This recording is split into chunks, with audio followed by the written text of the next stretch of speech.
our first school. Let's please give a big welcome to South High School.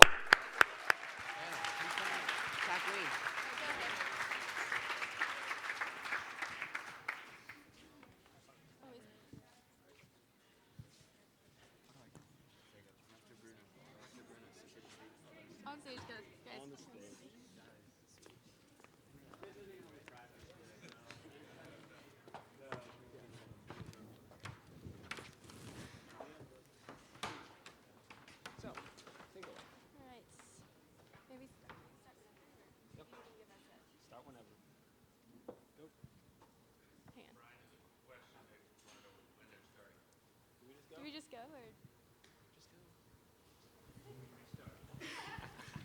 So when we first started this project, a girl came up to us and told us that racism was irreversible. She said that it had been going on forever. And to this we said that maybe this forever was long enough. This is why we created Eracism, a youth-driven movement dedicated to taking action against racial inequity in and around the community, and challenging racial stereotypes to create a more culturally aware and accepting environment. So the first step in our project was to create a student survey to gauge where the school stood on the issue of racism to begin with. So through this survey, we found that students at South agree that South is a culturally and racially accepting place, and that helped us direct the focus for the rest of our project.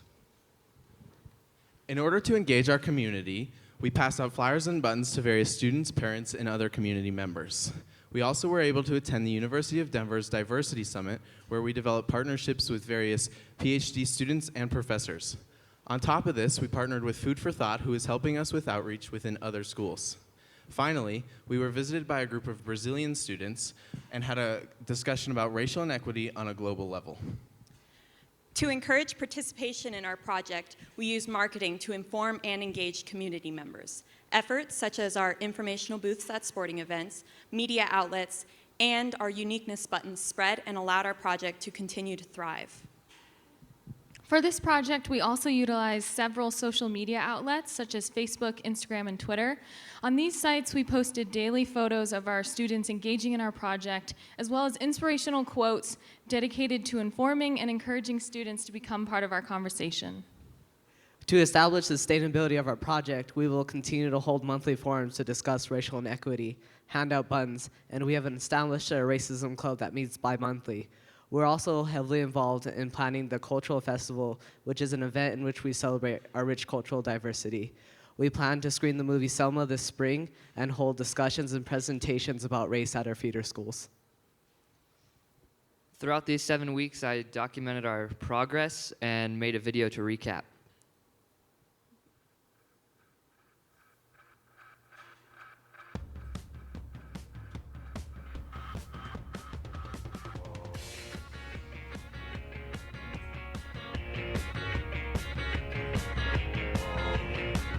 Once a week, we have like focus groups to discuss what racism is and like what are the causes. Like people don't really talk about it as much as they should, and this kind of gets people talking. I rarely to ever feel like I am discriminated against because of the color of my skin. Hey, take a look around and see where your classmates are in these activities. The people in the front row were predominantly white. You turn around and you saw your classmates who are not white 5, 6 steps behind you. Is there a solution to that problem? Because legally, everyone's equal, but socially, that's not true. Some of the solutions we talked about were acknowledging stereotypes which show that not everyone fits in. Okay, so the point of these pins is for you guys to show who you are and that race doesn't define us. Kind of walk around the school with it so that people see who you are. We created these culture accepting zones. We created these zones so people of all races can feel safe and welcome.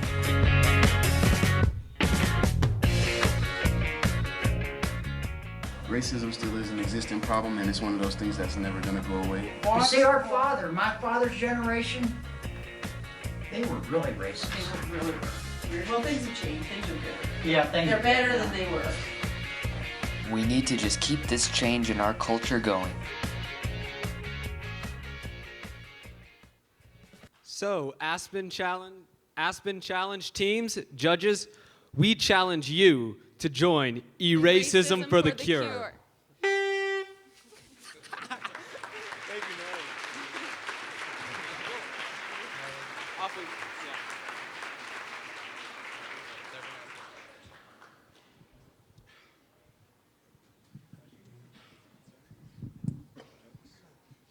I have a quick, I don't know if, oh, there we go. It's on.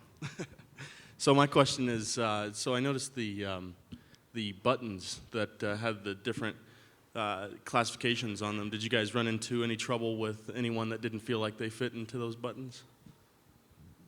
I don't think we did. We had some conversations, and we ended up getting about 48 different varieties of them, and then we had people fill out cards with buttons that they wanted, so we could get them for them. Oh, that's great.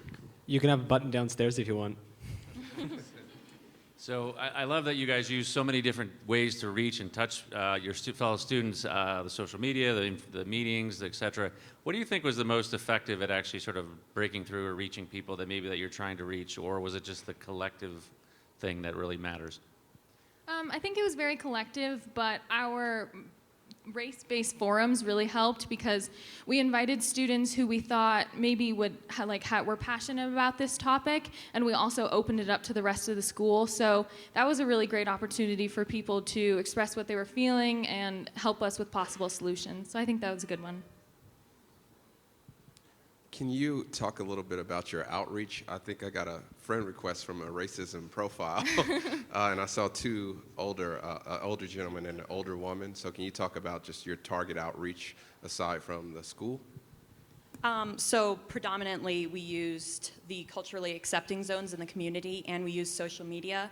So we tweeted, we friended, we Instagrammed photos, which was very fun, I think. And we just got a huge following, like I think it's 1,000+ altogether following, so. For the forums, how did that work? Was that a class period? Did you just open it up to anybody who wanted to attend? How did that work? So the first forum that we did, it was by invitation just to get people to come. But then after that, we started opening them up more because we wanted to create other leaders within those forums so that they could carry on this project and make it sustainable. How many people? I mean, in one of the ones that looked like there was a lot of students in there. So like at your biggest one, how many kids were there? I'd say close to 45. Okay, great. All right. Darn, we're out of time. Let's give a big hand for South High.